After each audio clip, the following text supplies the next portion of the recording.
Ser Podcast. Bueno, buenas noches. ¿Qué seudónimo quieres que utilicemos al principio de la conversación? Bueno, pues como me lo has avisado, he estado pensando varios, muy ajetreado en mi cabeza en a ver cuál podría quedar mejor y al final voy a decir simplemente Pablo. Pablo. Vale. Bueno, es un viaje radiofónico este que vamos a hacer, que arranca en el mar, termina en un faro. Os pregunto siempre, para situarnos, ¿qué relación tenéis con el mar? ¿Cuál es la tuya? Qué bonitas preguntas. Pues una relación romántica, muy melancólica, creo, un poco inquietante. Estoy diciendo relación, pero en realidad es como cosas que me evoca, ¿no? Claramente me evoca la infancia, esto creo que es un tópico, me evoca primero los veranos de la infancia, tiene una carga importante de melancolía y tiene una carga importante la imagen del mar, ¿no? El mar es algo atractivo y a la vez muy terrible, ¿no? Muy amenazador. Y es una presencia con la que convivimos, no los que vivimos en el interior, ¿no? Pero el ser humano convive con el mar, lo tiene al lado, ¿no? Y es una especie de equilibrio extraño ahí el que se genera, ¿no? con el mar. ¿Tú alguna vez mirando el horizonte has pensado cómo fue posible que alguien un día pensara que ahí no se acababa el mundo? Pues sí, yo creo que hace falta atrevimiento, y curiosidad e inquietud para querer saber qué hay más allá. Pues el mar es por otra parte lo que más yo creo que nos viene a la cabeza cuando pensamos en la idea de horizonte, ¿no? Uh-huh. Y el horizonte es una idea muy ficticia, muy real, es un concepto, no existe realmente, ¿no? Es algo que no existe, tú te acercas ahí y nunca llegas, ¿no? Entonces hace falta atrevimiento, sí, para seguir acercándose, ¿no? Tú eras niño de ciudad, ¿no? Madrileño, sí. Padres madrileños, abuelos, sí. Creo también, un gato. Eres total. Un perfecto gato pardo. Totalmente gato. Sí, solo un abuelo materno era de Bilbao, pero el resto de abuelos de Madrid, todos. ¿Cómo era el barrio en el que te crías? Era el barrio de Chamartín, que era un barrio muy distinto al que es ahora. Era un barrio no extrarradio, pero no era tan céntrico como es ahora. Ahora estás en Chamartín, estás en el centro, muy comunicado. Y en esa época estaba todavía construyéndose. Yo recuerdo que nací en una calle, que es la calle Guatemala, en la zona de las calles con nombres de países que se llama de hecho Hispanoamérica, Colombia, Bolivia, Puerto Rico. Y yo nací en la calle Guatemala. Y yo recuerdo que de la calle Guatemala un poco para allá todavía se estaba construyendo todo, ¿no? Y luego viví muy cerca de allí, en la zona de Alfonso XIII, que también era un límite de Madrid, ¿no? Antes de estar la M30 había una vaguada o una rambla, y más allá era lo desconocido, era Arturo Soria, pero aquello sí que era un pueblo, ¿no? O sea, que vivía un poco en el límite de Madrid, aunque ahora, pues eso. Ahora es una zona muy céntrica, pero es verdad. ¿No? Finales de los años... bueno, tú viste los 70, ¿no? Sí, Eres del yo viví los 70, yo soy 67. Sí. Y para mí esos barrios son la bicicleta, ¿no? O sea, la bicicleta y el descampado, un descampado que no era sórdido ni era peligroso, era un descampado de bicicleta, ¿no? Era un poco campo. Uh-huh. Y andábamos mucho por la calle y era la calle también, ¿no? ¿Tú querías ser periodista por la lectura de Tintín? Pues sí. ¿Ah, sí? Sí, tuvo mucho que ver. Yo quería hacer cosas que, como supongo que le pasa a mucha gente, con las que fantaseas en la infancia, ¿no? Pero realmente no ubicas, ¿no? También quería hacer cine, pero porque el cine era una fascinación también de la infancia y no sabía lo que era cine ni hacer cine. ¿Quién te llevó al cine por primera vez? ¿Te acuerdas de esas primeras películas? No sé si iba a sesión continua, sesión doble, si eran de dibujos, si es ET, yo qué sé. No, mucho antes de ET. Mucho antes. A ET ya fui solo con amigos, mucho antes, pero yo recuerdo que mis padres fueron los que me llevaron al cine y seguramente más mi padre, aunque mi madre también le gustaba, pero mi padre era más cinéfilo y yo el recuerdo creo más antiguo que tengo del cine es ver King Kong en el cine de la calle Infantas, que creo que se llamaba Infantas, y hace muchos años ya que es un día, supermercado día y ver King Kong y decirle a mi padre, tengo que ir al baño, me estoy haciendo pis, me quiero ir al cuarto de baño. Y era para irme porque no podía soportar el miedo que me daba King Kong. Eso es el recuerdo más antiguo que tengo. Te he mezclado con lo del periodista, pero decías... King Kong era un reestreno, por supuesto. Sí. La viste en blanco y negro, sí, ¿no? Sí. La mítica. Sí. Decía, tú querías ser periodista, en la conversación nos ha llevado a que también querías ser director de cine, porque un poco querías ser todas esas cosas que fascinan a un niño, ¿no? Claro. Todo ese mundo que parece inalcanzable. Claro. También había otra cosa que quería ser antes, que era librero. Y quería ser librero porque me gustaban las librerías. Entonces iba a las librerías y me gustaban. Pues quiero ser librero. Pero claro, luego, pues, para bien o para mal, vas entendiendo lo que realmente son las cosas, ¿no? Y en mi caso, ser periodista lo fui aprendiendo a través de cierta formación, aunque no es mi formación principal, digamos. No, espérate que la soltemos. Espera que la soltamos ahora. y la del cine acabó reapareciendo de forma también rocambolesca, y sigo aprendiendo a mis X años lo que es el cine y por qué y cómo se hace eso. Sí, porque este gato pardo que firma como Pablo, que dentro de un ratito vamos a decir quién es, que quería ser periodista y director de cine, acaba estudiando ciencias políticas, ¿no? ¿Cómo caes en políticas? Pues ya que me has o sea, creo que es por la sonoridad de esto también, que tienes razón, que es bueno hablar con esto, porque no te metes mucho en tu cabeza, ¿no? Y además tú lo promueves bastante eso, que sin querer o queriendo, no sé, pero... claro, o sea, como que uno se pone a pensar de verdad, ¿no? Entonces, ¿por qué acabé en políticas? Pues porque mis padres me convencieron de hacer eso, ¿no? Se les ocurrió. Yo, en la época de tomar esa decisión de la universidad, yo me dudaba entre Bellas Artes o periodismo, ¿no? Y entonces a mis padres, sobre todo a mi madre, que era la más como rigurosa, ¿no? O la más cartesiana, pensando en cómo organizarse uno los estudios y tal, pues pensó, no, mejor estudia algo que realmente aprendas algo, porque periodismo no tiene buena fama como carrera, o no la tenía en aquel momento, hace mucho que ya no sé, que no sé, supongo que se habrá mejorado mucho. No la tenía. En aquella época, no sé ahora. En aquella época no, ¿verdad? No, ni en la tuya ni en la mía. No. Muchos de mis contemporáneos sí que hicieron periodismo, y yo... Bueno, recuerda que se decía eso, que yo creo que es el final de una película. O no le digas a mi madre que soy periodista, ella cree que toco el piano en un burdel. Así, no me acuerdo. Eso era lo que se decía siempre en mi promoción. Mejor, ¿no? Cualquier cosa mejor que eso. Que ser periodista. Yo creo que debió cambiar algo ahí cuando Amenábar hizo tesis ahí en la Facultad de Periodismo. Debieron decir, oye, vamos a ponerle unas pilas aquí, vamos a cambiar, que tenemos muy mala imagen.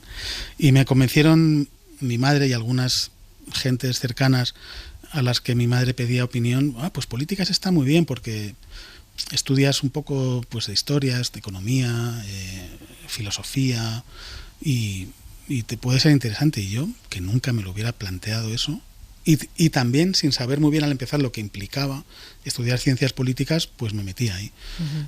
Evidentemente no es una carrera para convertirse en político, o sea, no sale político el que hace política, sale politólogo, ¿no? O licenciado en ciencias políticas. Una parte importante de la gente que estudiaba políticas, y yo creo que sigue siendo así, se dedica a la función pública, a trabajar en la administración o en agencias relacionadas con lo político, con la economía, con las relaciones internacionales, etcétera. Yo me especialicé en relaciones internacionales, una especialidad de 2 años que luego abandoné, con lo cual tampoco me considero un experto en eso. Pero lo que más recuerdo yo de políticas, estas cosas arbitrarias con las que uno más se queda, es la importancia de pagar impuestos. Fíjate, porque que es una tontería, porque es que una de las clases que más me gustó de la carrera de políticas era la de Hacienda Pública. O sea, y las clases ya sabes que son buenas dependiendo de si el profesor es bueno. Claro, entonces el profesor era muy bueno y nos explicó la Hacienda Pública de una manera estupenda, y yo me lo creí totalmente y lo entendí perfectamente. Fíjate, detrás de Pablo está Juan Cabestany, es guionista, director de cine, director de teatro. Está aquí para mantener en este faro una conversación que yo creo que los oyentes van a agradecer, que ya están agradeciendo. Pero mucha gente no sabe, Juan Cavestany, que tú te fuiste a hacer una entrevista a Paul Auster cuando eras corresponsal del País en Nueva York, y cuando sales de no sé dónde hiciste aquella entrevista, no habías grabado la conversación. Pero ¿esto cómo es posible? O sea, ¿esto cómo es posible? O sea, lo de los sueños de Tintín me parece que lo he dicho por ahí, pero esto no se lo contaba a nadie, creo. A ver, o sí lo he contado. Lo habrás contado. Sí, tú fuiste corresponsal del País después de estudiar políticas y hiciste un máster, ¿no?, en el País. Y fuiste corresponsal, y esto me interesa mucho, en Nueva York, en unos años muy interesantes, política y socialmente, que es la década de los 90. No sé cuántos años estuviste allí corresponsal. Pues estuve 6 años aproximadamente. Llegué en el año 93, aunque yo tenía una relación muy larga con aquella ciudad a través de amigos, ¿no?, a los que había entablado unas relaciones, porque fui a estudiar en bachillerato, estudié un año allí y bueno, empecé a tener relaciones con gente que vivía ahí y que seguía viviendo ahí, y les visitaba frecuentemente, y una gran ilusión mía era vivir ahí o ver cómo podría ser la vida ahí, y me acabé yendo en el año 93, como te digo. No me envió el País, pero tenía buena relación con gente de allí, principalmente con Alex Martínez Roig, ¿no?, al que siempre recuerdo como la persona que me ayudó a que estando yo en Nueva York empezara a escribir para el País. Yo recuerdo una sensación... O sea, ¿cuál era tu día a día en Nueva York? Pues mi día a día era... Jolín, vaya pregunta, es que habría que hablar de uno mismo, ¿no? Yo tenía, como te digo, 25 años y me sentí libre por primera vez, ¿no? O sea, la sensación de libertad. Yo había sido un chico, un adolescente y un veinteañero muy responsable, muy casero, muy atento a mis padres siempre.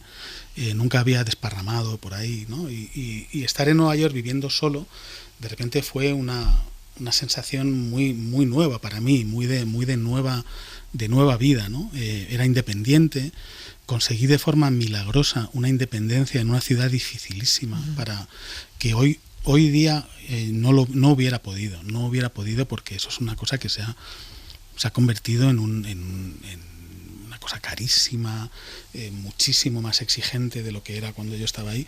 Pero bueno, yo vivía como una especie de milagro, ¿no? Y mi día estaba organizado pues en torno a devorar las noticias por la mañana, ¿no?, de los periódicos y de la televisión, que al no haber internet, o sea, el no haber internet era una cosa muy definitoria y muy distinta de lo que sería una experiencia parecida ahora allí. No había internet, entonces ver la prensa ahí por la mañana y la tele por la mañana te convertía en poseedor de un conocimiento que no estaba, que no lo tenía el que estaba en Madrid en ese momento. No ocurría, a no ser que te llamaran por teléfono y te lo contaran, ¿no? Claro.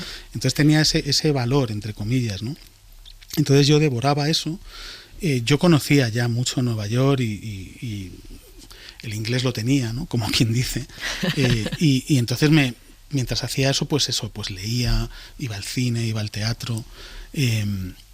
No es que cuando te hablaba de libertad antes, no es como que de repente empezara a vivir la noche neoyorquina, mucho menos porque nunca lo es, no, o sea, no es que no te digas a despiporrar, sino que tú eras dueño de tu propia vida. Claro, ¿no? Entonces pues me iba a las librerías, me pasaba horas en las librerías, iba al cine, al teatro cuando podía. ¿Empezaste a escribir guiones allí, Cavestany, en Nueva York? Empecé a escribir allí porque yo tenía una amistad ya grande con Alberto San Juan y algunos compañeros suyos de la escuela de Cristina Rota aquí en Madrid, y ellos formaron Animalario en esa época, ¿no?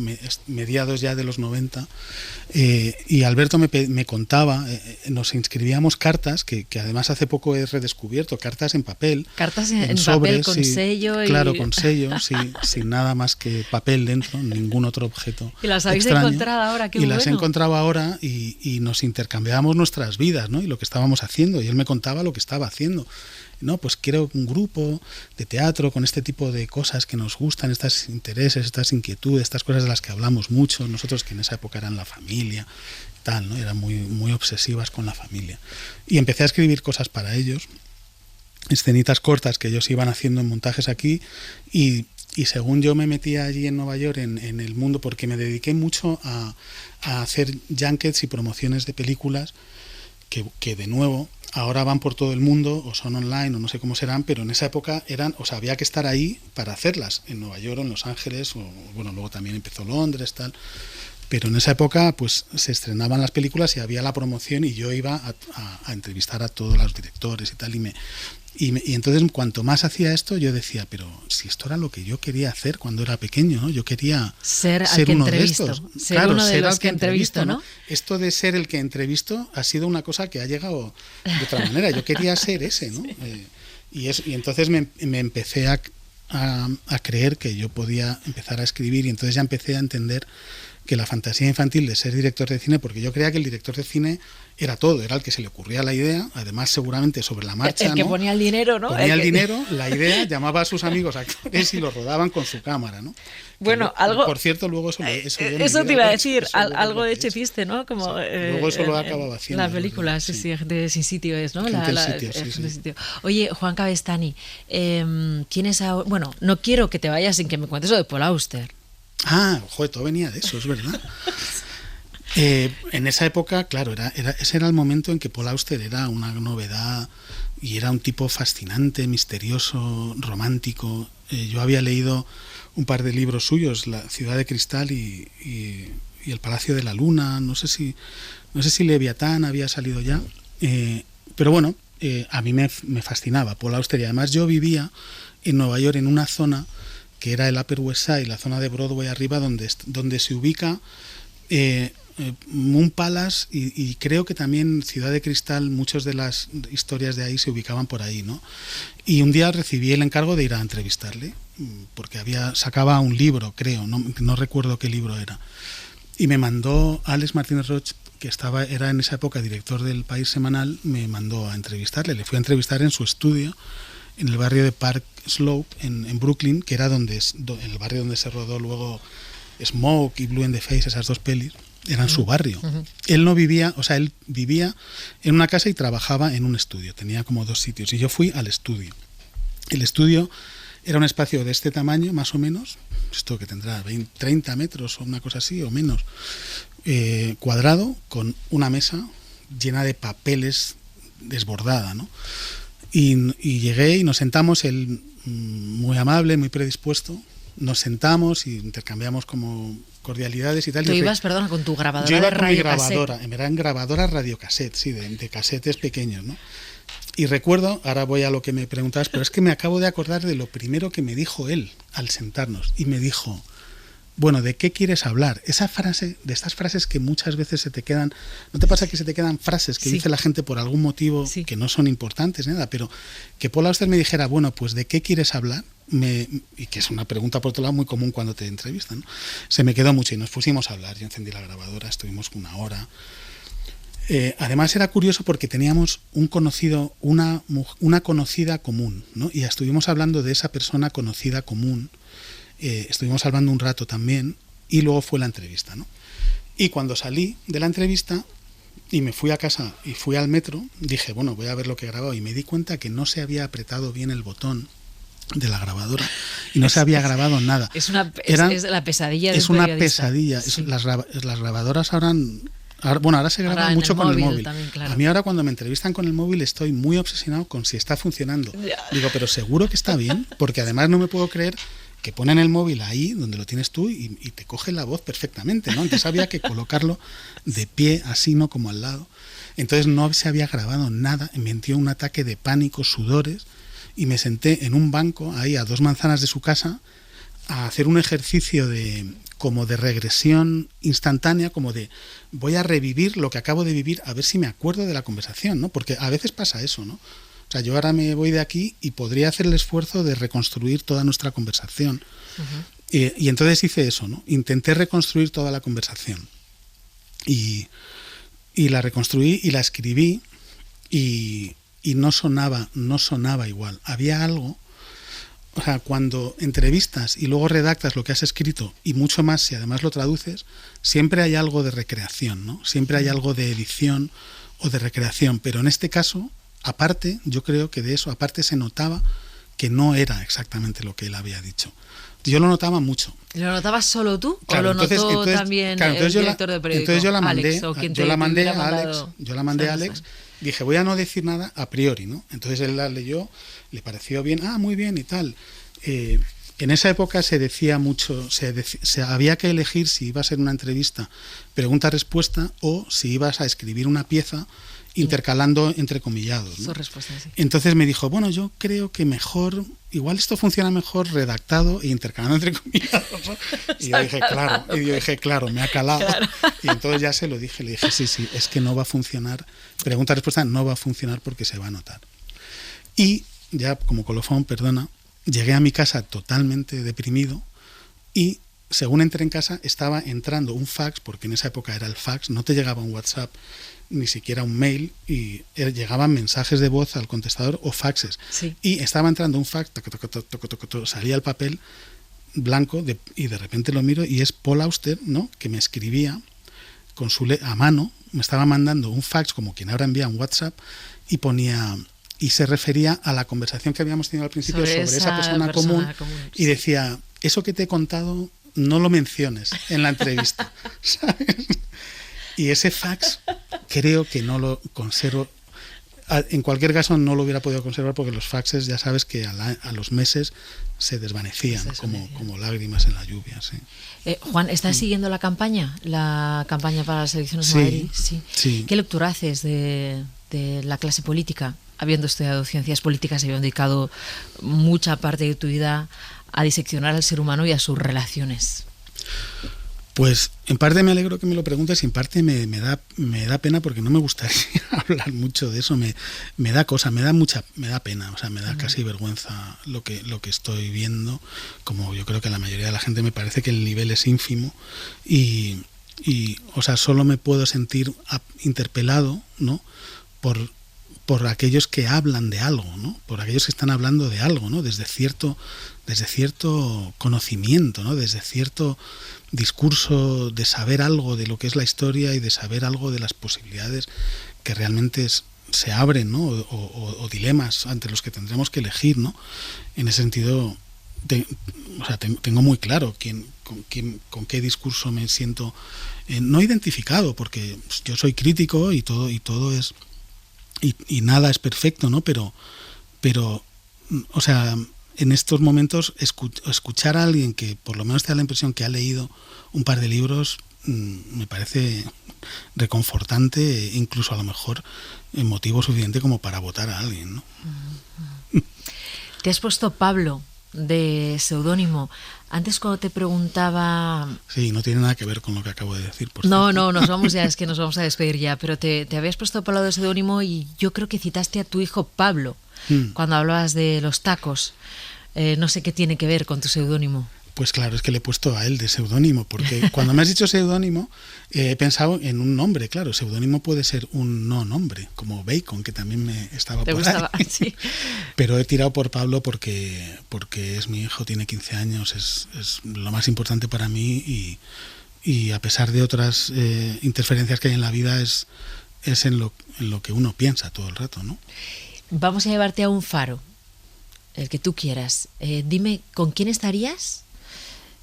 ¿Con quién te gustaría estar o reencontrarte o lo que tú quieras? ¿Y qué música estaría sonando? Esto es ¿qué hago ahora? Pues mira, me voy a ir a un faro, que hay en el Cabo, se escribe Hatteras, pero se dice Hatteras, creo.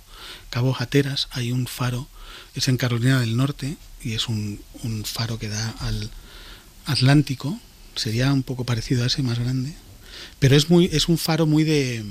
Pones faro en Google, ¡pum!, y te sale ese faro, ¿no? Muy faro de enciclopedia, de libro, ¿no? Es un faro perfecto en el que estuve hace muchos años con una persona en otra vida, es una persona que, bueno, sigue estando en mi vida de alguna manera y me iría a ese faro. ¿Y qué sonaría?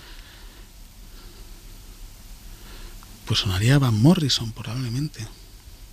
Algo de Van Morrison, sí. Vamos a buscarlo. ¿Por qué Van Morrison? ¿Le viste en directo? Porque lo identifico con esa época, de los años 90, sí. No, nunca le he visto en directo. ¿Nunca lo has visto en directo? No, nunca le he visto en directo.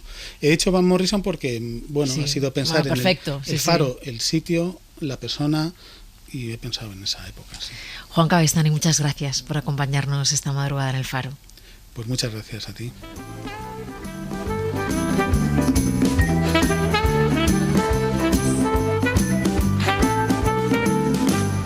Only a song, it's not set in stone. It's only a song. It's only a poem that could change in the long run. It's only a song. It's what I said then, just to make it rhyme. Could have been on my mind at the time. Putting paper to pen, it's only a song. It's only a song. Could be back to front, just to get it to work. It's only a song. Get it to jump, get it to swing, so I can sing it.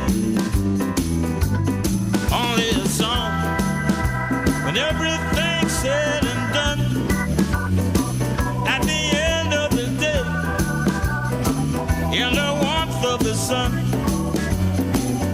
it's only a song. In the wintry snow, when the pigments march along and go home, it's only a song.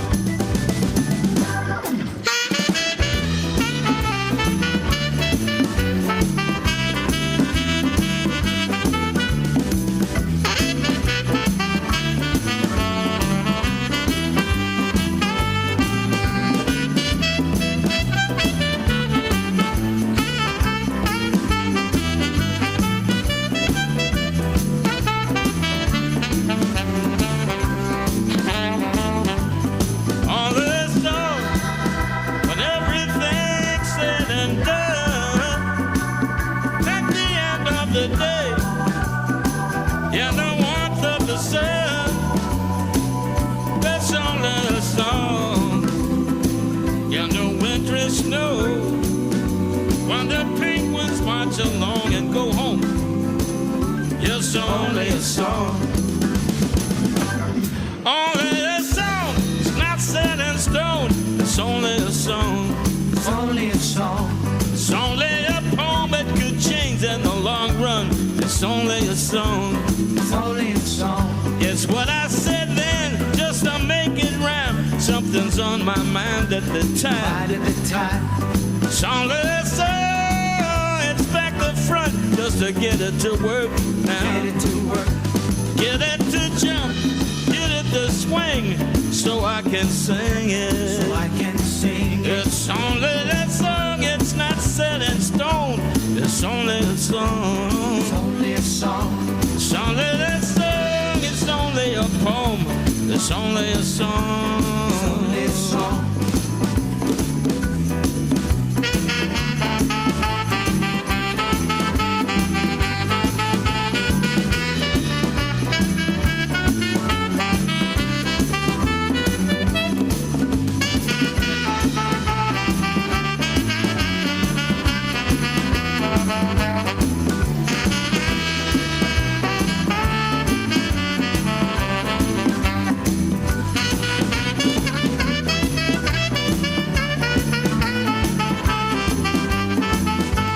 Suscríbete al Gato Pardo.